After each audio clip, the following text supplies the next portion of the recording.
ओम शांति। 14 फरवरी 2024। ईश्वरीय ज्ञान। आज की मुरली। मीठे बच्चे, अंतर्मुखी हो, अपने कल्याण का ख्याल करो।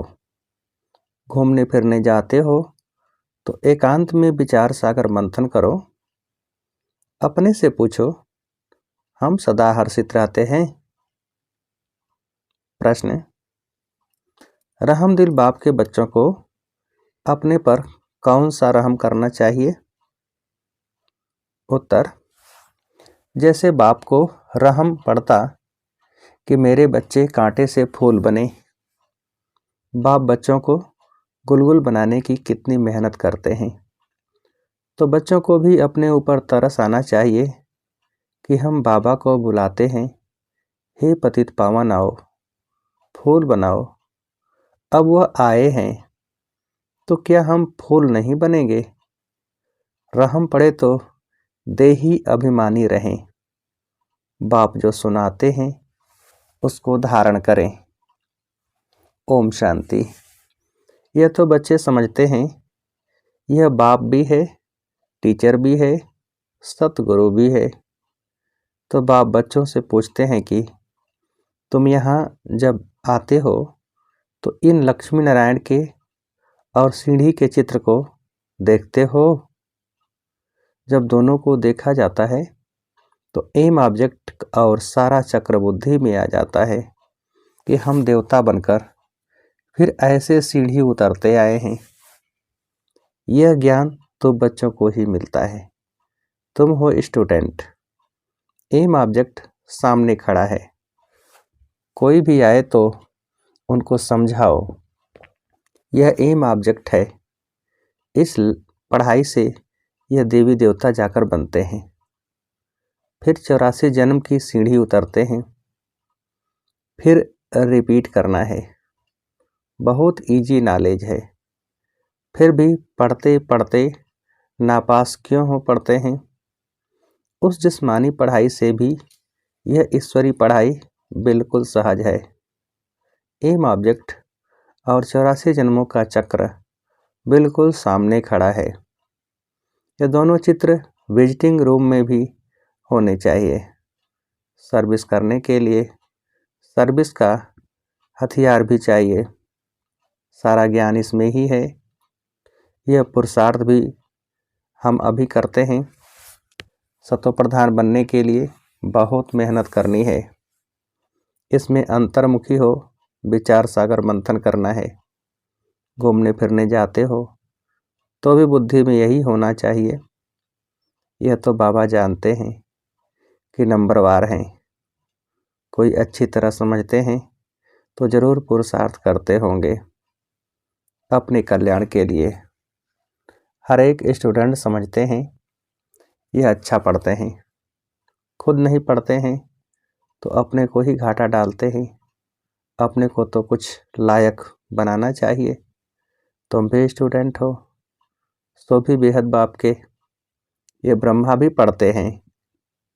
यह लक्ष्मी नारायण है मर्तबा, और सीढ़ी है 84 जन्मों के चक्र की। यह पहले नंबर का जन्म, यह लास्ट नंबर का जन्म। तुम देवता बनते हो। अंदर आने से ही सामने एम ऑब्जेक्ट और सीढ़ी पर समझाओ। रोज आकर इनके सामने बैठो तो स्मृति आए। तुम्हारी बुद्धि में है कि बेहद का बाप हमको समझा रहे हैं। सारे चक्र का ज्ञान तुम्हारी बुद्धि में भरपूर है, तो कितना हर्षित रहना चाहिए। अपने से पूछना चाहिए कि हमारी वह अवस्था क्यों नहीं रहती। क्या कारण है जो हर्षित रहने में रोला पड़ता है? जो चित्र बनाते हैं उन्हों की बुद्धि में भी होगा कि यह हमारा भविष्य पद है, ये हमारी एम ऑब्जेक्ट है और यह 84 का चक्र है। गायन भी है सहज राजयोग। सो तो बाबा रोज समझाते रहते हैं कि तुम बेहद बाप के बच्चे हो तो स्वर्ग का वर्षा जरूर लेना चाहिए, और सारे चक्र का भी राज समझाया है तो जरूर वह याद करना पड़े। और फिर बातचीत करने से मैनर्स भी अच्छे चाहिए। चलन बहुत अच्छी चाहिए। चलते फिरते काम काज करते बुद्धि में सिर्फ यही रहे कि हम बाप के पास पढ़ने के लिए आए हैं। यह ज्ञान ही तुमको साथ ले जाना है। पढ़ाई तो सहज है, परंतु अगर पूरी रीति नहीं पढ़ेंगे तो टीचर को ज़रूर यह ख्याल रहेगा कि अगर क्लास में बहुत डल बच्चे होंगे तो हमारा नाम बदनाम होगा, इजाफा नहीं मिलेगा, गवर्नमेंट कुछ नहीं देगी। यह भी स्कूल है ना, इसमें इजाफा आदि की बात नहीं। फिर भी पुरुषार्थ तो कराया जाता है ना। चलन को सुधारो, दैवी गुण धारण करो, कैरेक्टर अच्छे चाहिए। बाप तो तुम्हारे कल्याण के लिए आए हैं, परंतु बाप की श्रीमत पर चल नहीं सकते। श्रीमत कहे यहाँ जाओ तो जाएंगे नहीं, कहेंगे यहाँ गर्मी है, यहाँ ठंडी है। बाप को पहचानते नहीं कि कौन हमको कहते हैं। यह साधारण रथ ही बुद्धि में आता है, वह बाप बुद्धि में आता ही नहीं है। बड़े राजाओं का कितना सबको डर रहता है, बड़ी अथॉरिटी होती है। यहाँ तो बाप कहते हैं मैं गरीब निवाज हूँ, मुझ रचता और रचना के आदि मध्य अंत को कोई नहीं जानते हैं। कितने ढेर मनुष्य हैं, कैसी कैसी बातें करते हैं, क्या क्या बोलते हैं। भगवान क्या चीज़ होती है यह भी जानते नहीं। वंडर है ना। बाप कहते हैं मैं साधारण तन में आकर अपना और रचना के आदि मध्य अंत का परिचय देता हूँ। 84 की यह सीढ़ी कितनी क्लियर है। बाप कहते हैं मैंने तुमको यह बनाया था, अब फिर बना रहा हूँ। तुम पारस बुद्धि थे, फिर तुमको पत्थर बुद्धि किसने बनाया। आधा कल्प रावण राज्य में तुम गिरते ही आते हो। अब तुमको तमो प्रधान से सतो प्रधान जरूर बनना है। विवेक भी कहता है बाप है ही सत्य, वह जरूर सत्य ही बताएंगे। ये ब्रह्मा भी पढ़ते हैं, तुम भी पढ़ते हो। यह कहते हैं मैं भी स्टूडेंट हूँ, पढ़ाई पर अटेंशन देता हूँ। एक्यूरेट कर्मातीत अवस्था तो अभी बनी नहीं है। ऐसा कौन होगा जो इतना ऊंच पद पाने के लिए पढ़ाई पर ध्यान नहीं देगा। सब कहेंगे ऐसा पद तो ज़रूर पाना चाहिए। बाप के हम बच्चे हैं तो ज़रूर मालिक होने चाहिए। बाकी पढ़ाई में उतराई चढ़ाई तो होती ही है। अब तुमको एकदम ज्ञान का तंत्र यानी कि सार मिला है। शुरू में तो पुराना ही ज्ञान था, धीरे धीरे तुम समझते ही आए हो। अभी समझते हैं ज्ञान तो सचमुच अभी हमको मिलता है। बाप भी कहते हैं आज मैं तुमको गुह्य गुह्य बातें सुनाता हूँ। फट से तो कोई जीवन मुक्ति पा नहीं सकता, सारा ज्ञान उठा नहीं सकता। पहले यह सीढ़ी का चित्र थोड़े ही था, अब समझते हैं बरोबर हम ऐसे चक्र लगाते हैं। हम ही सुदर्शन चक्रधारी हैं। बाबा ने हम आत्माओं को सारे चक्र का राज समझा दिया है। बाप कहते हैं तुम्हारा धर्म बहुत सुख देने वाला है। बाप ही आकर तुमको स्वर्ग का मालिक बनाते हैं। औरों के सुख का टाइम तो अभी आया है, जबकि मौत सामने खड़ा है। यह एरोप्लेन, बिजलियाँ आदि पहले नहीं थी। उन्हों के लिए तो अभी जैसे स्वर्ग है।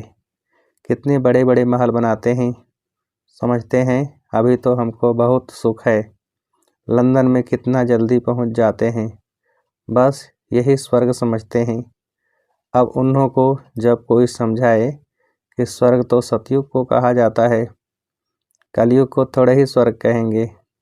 नरक में शरीर छोड़ा तो ज़रूर पुनर्जन्म भी नरक में ही लेंगे। आगे तुम भी यह बातें नहीं समझते थे, अब समझते हो। रावण राज्य आता है तो हम गिरने लग जाते हैं, सब बेकार आ जाते हैं। अभी तुमको सारा ज्ञान मिला है तो चलन आदि भी बहुत रॉयल होनी चाहिए। अभी तुम सतयुग से भी जास्ती वैल्यूबल हो। बाप जो ज्ञान का सागर है वह सारा ज्ञान अभी देते हैं, और कोई भी मनुष्य ज्ञान और भक्ति को समझ न सके, मिक्स कर दिया है। समझते हैं शास्त्र पढ़ना यह ज्ञान है, और पूजा करना भक्ति है। तो अब बाप गुलगुल बनाने के लिए कितनी मेहनत करते हैं।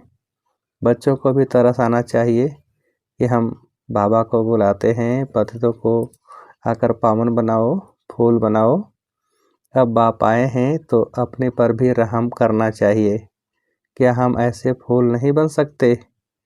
अब तक हम बाबा के दिल तख्त पर क्यों नहीं चढ़े हैं? अटेंशन नहीं देते। बाप कितना रहम दिल है। बाप को बुलाते ही हैं पति दुनिया में कि आकर पावन बनाओ। तो जैसे बाप को रहम पड़ता है, ऐसे बच्चों को भी रहम पड़ना चाहिए, नहीं तो सतगुरु के निंदक ठौर न पाएं। यह तो किसको स्वप्न में भी नहीं होगा कि सतगुरु कौन। लोग गुरुओं के लिए समझ लेते हैं कि कहाँ श्राप न दे दे में, अकृपा न हो जाए। बच्चा पैदा हुआ, समझेंगे गुरु की कृपा हुई। यह है अल्पकाल के सुख की बात। बाप कहते हैं, बच्चे अपने पर रहम करो, देही अभिमानी बनो तो धारणा भी होगी। सब कुछ आत्मा ही करती है। मैं भी आत्मा को पढ़ाता हूँ। अपने को आत्मा पक्का समझो और बाप को याद करो। बाप को याद ही नहीं करेंगे तो विकर्म विनाश कैसे होंगे। भक्ति मार्ग में भी याद करते हैं, हे भगवान राम करो। बाप लिबरेटर भी है तो गाइड भी है। यह भी उनकी गुप्त महिमा है। बाप आकर सब बतलाते हैं कि भक्ति मार्ग में तुम याद करते हो, मैं आऊँगा तो जरूर अपने समय पर। ऐसे जब चाहूँ तब आऊँ यह नहीं, ड्रामा में जब नूद है तब आता हूँ। बाकी ऐसे ख्यालात भी कभी नहीं आते हैं। तुमको पढ़ाने वाला वह बाप है, यह भी उनसे पढ़ते हैं। वह तो कभी भी कोई खता यानी भूल नहीं करते, किसको रंज नहीं करते। बाकी सब नंबरवार टीचर हैं। वह सच्चा बाप तुमको सत्य ही सिखलाते हैं। सच्चे के बच्चे भी सच्चे, फिर झूठे के बच्चे बनने से आधा कल्प झूठे बन पड़ते हैं। सच्चे बाप को ही भूल जाते हैं। पहले तो समझाओ कि यह सतयुगी नई दुनिया है या पुरानी दुनिया है। तो मनुष्य समझें, यह प्रश्न बहुत अच्छा पूछते हैं। इस समय सभी में 5 विकार प्रवेश हैं, वहाँ 5 विकार होते नहीं। यह है तो बहुत सहज बात समझने की, परंतु जो खुद ही नहीं समझते तो वह प्रदर्शनी में क्या समझाएंगे। सर्विस के बदले डिस सर्विस करके आएंगे। बाहर में जाकर सर्विस करना मासी का घर नहीं है। बड़ी समझ चाहिए। बाबा हर एक की चलन से समझ जाते हैं। बाप तो बाप है। फिर तो बाप भी कहेंगे यही ड्रामा में था।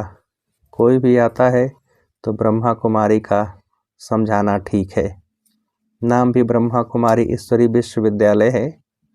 नाम वाला भी ब्रह्मा कुमारियों का होना है। इस समय सब 5 विकारों में हिरे हुए हैं। उन्हों को जाकर समझाना कितना मुश्किल होता है।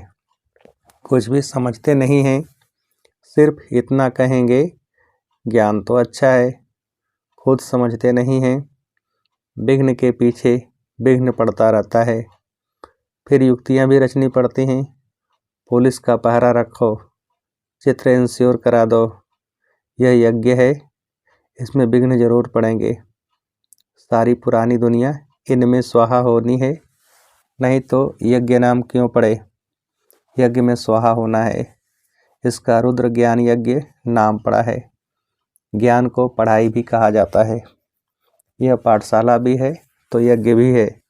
तुम पाठशाला में पढ़कर देवता बनते हो, फिर यह सब कुछ इस यज्ञ में स्वाहा हो जाता है।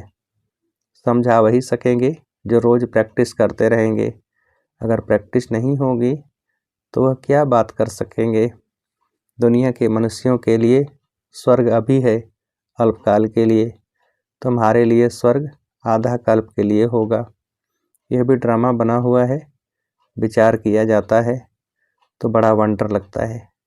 अब रावण राज्य खत्म हो, राम राज्य स्थापन होता है। इसमें लड़ाई आदि की कोई भी बात नहीं। यह सीढ़ी देख लोग बड़ा वंडर खाते हैं। तो बाप ने क्या क्या समझाया है? यह ब्रह्मा भी बाप से ही सीखा है, जो समझाते रहते हैं। बच्चियां भी समझाती हैं। जो बहुतों का कल्याण करते हैं उन्हों को जरूर जास्ती फल मिलेगा। पढ़े हुए के आगे अनपढ़े जरूर भरी ढोएंगे। बाप रोज रोज समझाते हैं, अपना कल्याण करो। इन चित्रों को सामने रखने से ही नशा चढ़ जाता है। इसलिए बाबा ने कमरे में यह चित्र रख दिए हैं। एम ऑब्जेक्ट कितनी सहज है। इसमें कैरेक्टर्स बहुत अच्छे चाहिए। दिल साफ तो मुराद हासिल हो सकती है। अच्छा, मीठे मीठे से खेलते बच्चों प्रति माता पिता बाप दादा का याद प्यार और गुड मॉर्निंग। रूहानी बाप की रूहानी बच्चों को नमस्ते। हम रूहानी बच्चों की रूहानी बाप को नमस्ते। धारणा के लिए मुख्य सार। पहली पॉइंट, सदा स्मृति में रखना है कि हम बेहद बाप के स्टूडेंट हैं। भगवान हमें पढ़ाते हैं, इसलिए अच्छी तरह पढ़कर बाप का नाम बाला करना है। अपनी चलन बड़ी रायल रखनी है। दूसरी पॉइंट, बाप समान रहम दिल बन कांटे से फूल बनना और दूसरों को फूल बनाना है। अंतर्मुखी बन अपने व दूसरों के कल्याण का चिंतन करना है। वरदान, हलचल में दिल शिकस्त होने के बजाय बड़े दिल रखने वाले हिम्मतवान भव। हलचल में दिल शिकस्त होने के बजाय बड़े दिल रखने वाले हिम्मतवान भव। विस्तार, कभी भी कोई शारीरिक बीमारी हो, मन का तूफान हो, धन में या प्रवृत्ति में हलचल हो, सेवा में हलचल हो, उस हलचल में दिल शिकस्त नहीं बनो, बड़े दिल वाले बनो। जब हिसाब किताब आ गया, दर्द आ गया, तो उसे सोच सोच कर दिल शिकस्त बन बढ़ाओ नहीं, हिम्मत वाले बनो। ऐसे नहीं सोचो हाय क्या करूं, हिम्मत नहीं हारो। हिम्मतवान बनो तो बाप की मदद स्वतः मिलेगी। स्लोगन, किसी भी कमजोरी को देखने की आंखें बंद कर मन को अंतर्मुखी बनाओ।